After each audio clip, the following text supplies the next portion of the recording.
मुझे समा। Praise the Lord, this is angel. आज का वीडियो बहुत खास होने जा रहा है क्योंकि इसमें आपके कई सवालों के जवाब आपको मिलने जा रहे हैं। मैं स्पेशली आज आपके फेथ को चैलेंज करने जा रहा हूं और स्पेशली मैं आपको ये बताने जा रहा हूं कि आप अगर क्रिश्चियनिटी को मानते हैं, आप मसीहत को फॉलो करते हैं, आपने मसीही की तालीम को, आपने यीशु मसीह की टीचिंग को फॉलो करने का आपने निर्णय लिया है, पर सवाल ये उठता है कि क्रिश्चियनिटी को क्या चीज़ है जो दूसरे धर्मों, विश्वास, आस्था से अलग करती है। अगर देखिए कि अगर वो भी बिल्कुल वही है, क्योंकि हर किसी के लिए उसका धर्म सबसे श्रेष्ठ है, उसकी सभ्यता, उसकी संस्कृति सबसे श्रेष्ठ है। हर किसी के लिए उसकी जो चीज़ जिसे वो मानता है, बचपन से देखता है, वो सबसे उसके लिए अच्छी और सबसे ज़्यादा श्रेष्ठ है। सारी चीज़ें सही हैं, सारी चीज़ें सच्चे हैं, सत्य है और हर चीज़ में सच्चाई है, तो फिर क्रिश्चियनिटी को क्या चीज़ अलग कर देती है?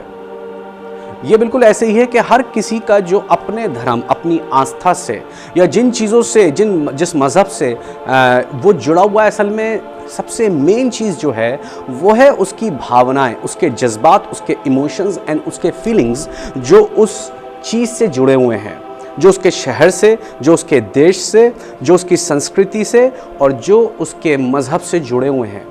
जो चीज़ उसको उस चीज़ से जोड़ देती है वो है उसके फीलिंग्स और इमोशंस।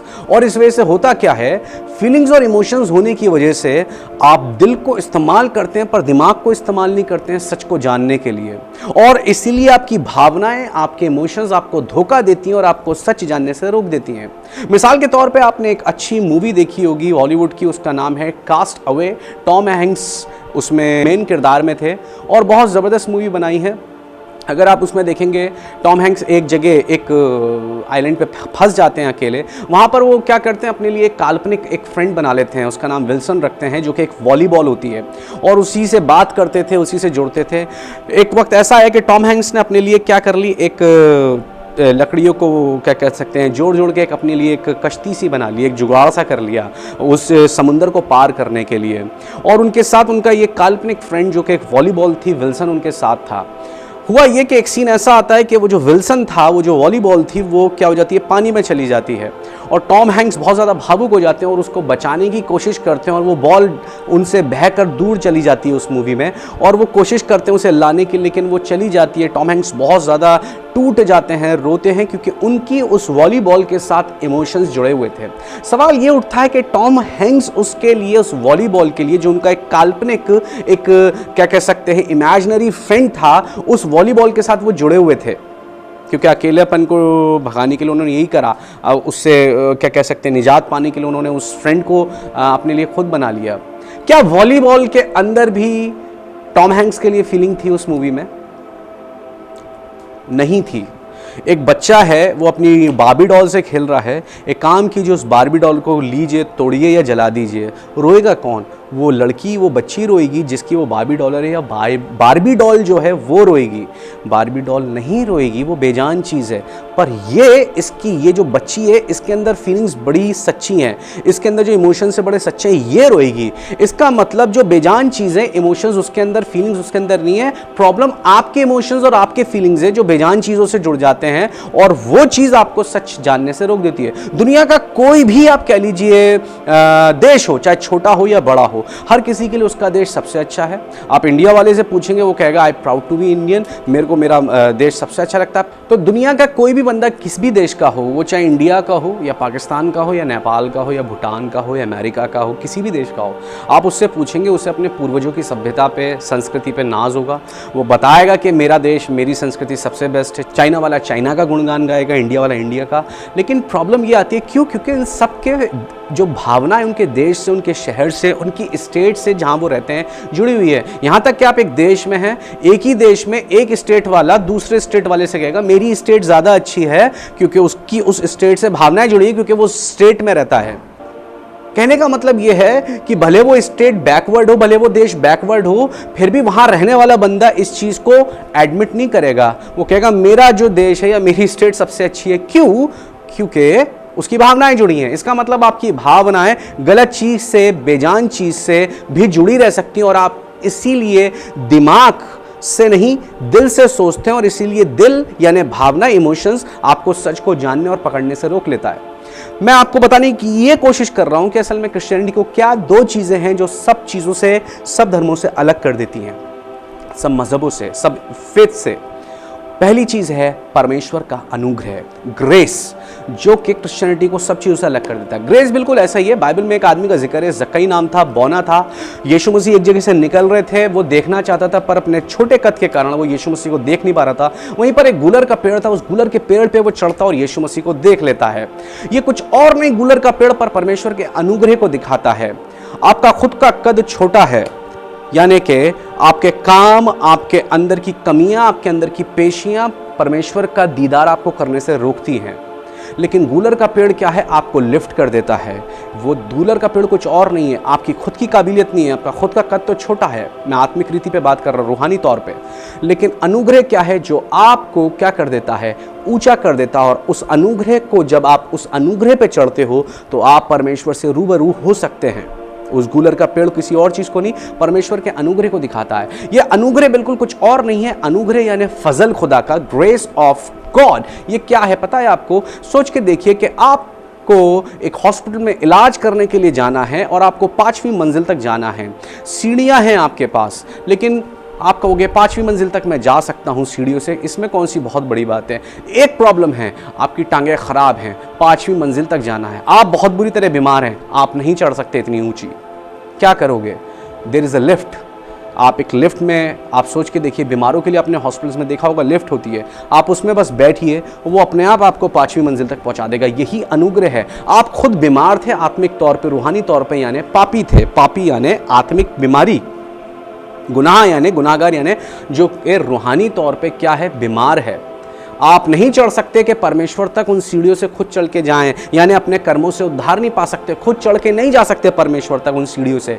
तो परमेश्वर ने अपने अनुग्रह को दिया, वो लिफ्ट, यानी जिससे आप खुद ब खुद उस तक पहुंच सकते हैं। कहने का मतलब, आप उस लिफ्ट से आप उस जगह तक पहुंच सकते हैं बीमार होने के बावजूद। आप अपने कर्मों से उद्धार नहीं पाए, यानी सीढ़ियों पे खुद नहीं चढ़ना है, लिफ्ट में बैठना है। यानी ये परमेश्वर का फजल अनुग्रह है। वो लिफ्ट है जिसमें आप जाकर खुद वहाँ तक उस 5वीं मंजिल तक पहुँच सकते हैं। जो आप खुद की ताकत से, अपने कर्मों से नहीं कर सकते, वो परमेश्वर के अनुग्रह से, उसके फजल से, उसके ग्रेस से आपको उद्धार मिला है। और लेकिन ये ग्रेस या अनुग्रह आया कैसे है? बाइबल बताती है यूहन्ना 1 में कि जो शरीयत है, यानी जो व्यवस्था है, जो कानून है, वो तो मूसा के ज़रिए आया था, पर अनुग्रह और सच किसके ज़रिए आया? यीशु मसीह के ज़रिए। क्योंकि जो कर्म हमें करने थे उद्धार पाने के लिए, हम तो एलिजिबल थे नहीं, वो यीशु मसीह ने हमारे लिए कर दिए। और इस वजह से अनुग्रह हमारे जीवन में, यानी फजल खुदा का हमारी ज़िंदगी में एक्टिवेट हो गया, और उसके ज़रिए हमने मुफ्त में, फ्री में नजात पाई। इसलिए हमारा उद्धार, यानी हमारा जो रिडेम्पशन हुआ है, हमारा सल्वेशन हुआ है, हमें जो मुक्ति मिली, हमें मोक्ष मिला है, वो हमारे कर्मों के अनुसार नहीं। ऐसा ना हो हम पे घमंड करें अपने आप पर कि मैं बहुत अच्छा था इसलिए मुझे उद्धार मिला, नहीं, पर अनुग्रह से मिला है, जो यीशु मसीह पर विश्वास करके मिला है। उनके फिनिशिंग वर्क पे, उनका वो फिनिश्ड वर्क जो कलवरी के क्रूस पे पूरा हुआ, उस पे विश्वास करके कि मेरे को जो अपने गुनाहों की कीमत चुकानी थी, वो यीशु ने सूली पर बलिदान के द्वारा, कुर्बानी के ज़रिए हर जाति, हर समुदाय, हर पूरी दुनिया, पूरी ह्यूमन रेस के लिए वो कीमत चुका दी है। First thing is grace.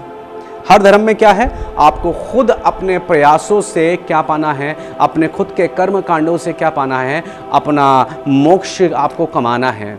लेकिन प्रॉब्लम की बात यह है, आप बीमार हो, आपको कहा तो गया है सीढ़ियों पे चढ़ो 5वीं मंजिल तक, लेकिन आप बीमार हैं, आप नहीं चढ़ सकते, इसलिए आप फेल हैं नजात लेने के लिए। आप अच्छे से अच्छा काम करके देख लो, कहीं ना कहीं पाप का बीज आपके अंदर है, कहीं ना कहीं प्रॉब्लम है, और आप कहीं ना कहीं चूक जाएंगे। इसलिए वचन में लिखा है, जो कोई व्यवस्था की, शरीयत की एक बात में भी चूक जाता है, वो पूरी शरीयत को क्या कर रहा है? तोड़ रहा है, उल्लंघन कर रहा है उसका।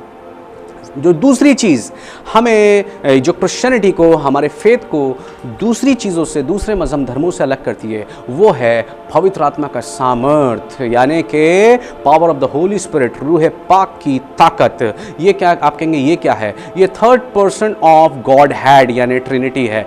यानी कि यीशु मसीह का पिता का काम पूरा हो चुका है, बाप का, बेटे का यानी यीशु मसीह का पूरा हो गया, और अब ट्रिनिटी का जो थर्ड पर्सन है, होली स्पिरिट, पाक रूह, पवित्र आत्मा, वो दिखता नहीं है पर महसूस किया जाता है, क्योंकि वो रूह है।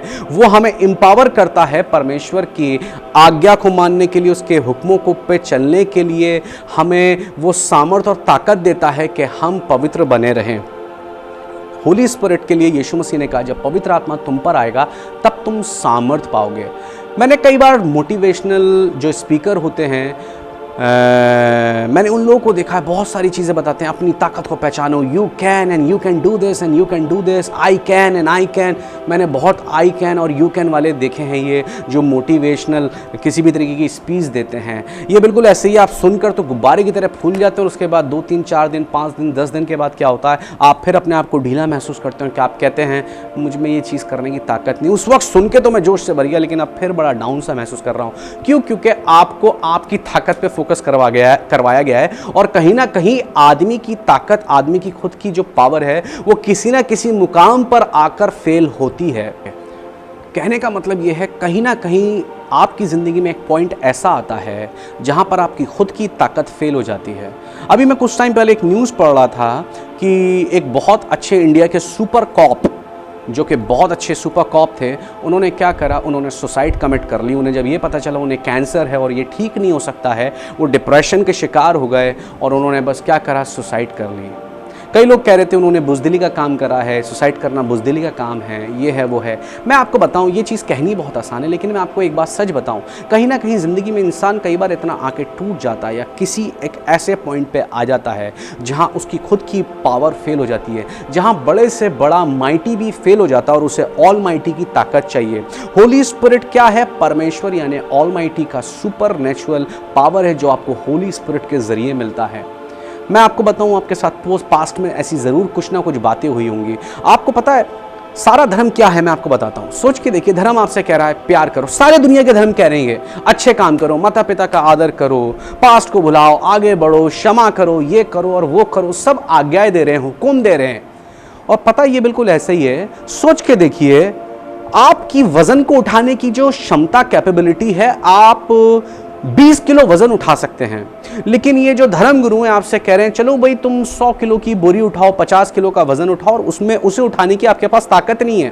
वो कह रहे हैं प्यार करो, लेकिन प्यार करने की आपके पास ताकत नहीं है। वो कह रहे हैं माफ कर दो आपके पास, लेकिन माफ करने की ताकत नहीं है। वो कह रहे हैं क्या करते हैं, भुला दो पास्ट को, लेकिन आपके पास पास्ट को भुलाने की ताकत नहीं है, और आप बार बार पास्ट में घुसते हैं, बार क्या करते हैं, उन्हीं चीजों को रिपीट करते हैं। बोलना बहुत आसान है, लेकिन आपकी तो सिर्फ क्षमता 20 किलो वजन उठाने की है, तो ये 80 किलो की बोरी है, ये 100 किलो की बोरी कैसे उठाओगे? ये प्यार करना आपके लिए, या क्षमा करना, या भुलाना, या आगे बढ़ना, या डिप्रेशन से हटना, भुलाना चीज़ों को, ये बिल्कुल ऐसी है। 100 किलो का वजन आपको उठाना है, आपके पास ताकत नहीं है, कैसे करोगे? उसके लिए हमें कुछ अलौकिक चाहिए, कुछ सुपर नेचुरल चाहिए, और वो कुछ और नहीं है, परमेश्वर का आत्मा का दान, जो यीशु मसीह के ज़रिए आया। जब यीशु मसीह महिमा यानी अपने जलाल में स्वर्ग पर गए, ये पवित्र आत्मा भेजा गया, क्योंकि प्रभु को पता था, पिता को पता था कि ये कहीं ना कहीं अधूरे हैं, ये कहीं ना कहीं फिर फेल हो जाएंगे। तो आप क्या है, यीशु मसीह ने हमें उद्धार दे दिया, लेकिन हमें उद्धार में बनाए कौन रखेगा? निजात में बनाए कौन रखेगा? उस सैल्वेशन में बनाए कौन रखेगा? हमें यीशु मसीह ने पवित्र कर दिया, होली कर दिया, पाक कर दिया, लेकिन उस पाकीज़गी और पवित्रता में बनाए कौन रखेगा? पाक बन जाना अलग बात है, लेकिन पाकीज़गी में बने रहना एक अलग बात है, और उसके लिए हमें पवित्र आत्मा का यानी होली स्पिरिट, पाक रूह का सामर्थ्य दिया गया है, परमेश्वर के आत्मा का दान दिया गया है।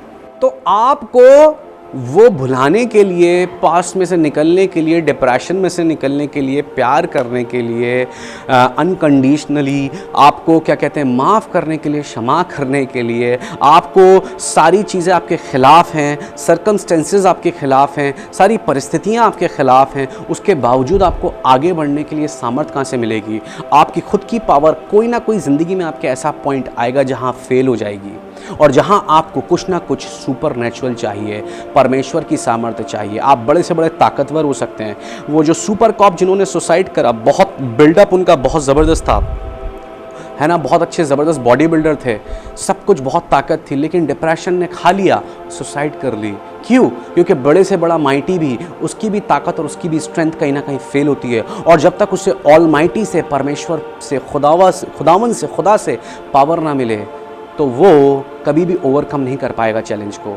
मैं आज आपको बोलूँगा, आज अपनी जगह थोड़ा सा उस ऑलमाइटी की तरफ अपनी नज़रों को लगाइए, यीशु को पुकारिए। आज आपको वो अनुग्रह यानी अपना फजल भी दे देगा, वो लिफ्ट दे देगा। आप खुद तो नहीं चढ़ सकते उस 5वीं मंजिल तक, वो आपको अपने अनुग्रह से मुफ्त में यूं ही पहुंचा देगा। आपको यूं ही मुफ्त में नजात दी है उसने। और दूसरी बात, आप कई चीज़ों को करने की कोशिश कर रहे हैं डिप्रेशन में से निकलने के लिए, क्षमा करने के लिए, भुलाने के लिए, आगे बढ़ने के लिए। आप फंसे हुए, स्टक हो चुके हैं एक जगह पे, वहाँ से निकलने का आपको वो पवित्र आत्मा का सामर्थ्य भी देगा। ये 2 चीज़ें हैं जो क्रिश्चियनिटी को बाकी सब चीज़ों से अलग कर देंगी, क्योंकि बाकी सब चीज़ें आपको खुद के कर्म कांडों पर फोकस करवाती हैं। आपकी खुद की ताकत से आपको ये चीज़ें कमानी हैं, आपको चीज़ों को कमाना है, उद्धार को कमाना है, अच्छा बनना है खुद के कर्मों से। लेकिन आपके साथ प्रॉब्लम है, आप कहीं ना कहीं फेल हो जाएंगे। और जब तक आपको कुछ सुपर नेचुरल पावर रिसोर्स ना मिले, तब तक आप कंप्लीट और परफेक्ट नहीं हो सकते हैं। इसलिए आप कंप्लीट और परफेक्ट हो सकते हैं, बस यीशु मसीह को पुकारिए, और ये दोनों चीज़ें आपको एम्पावर करेंगी और आपको परफेक्ट कर देंगी। प्रभु आप सबको बरकत दे। Praise the Lord.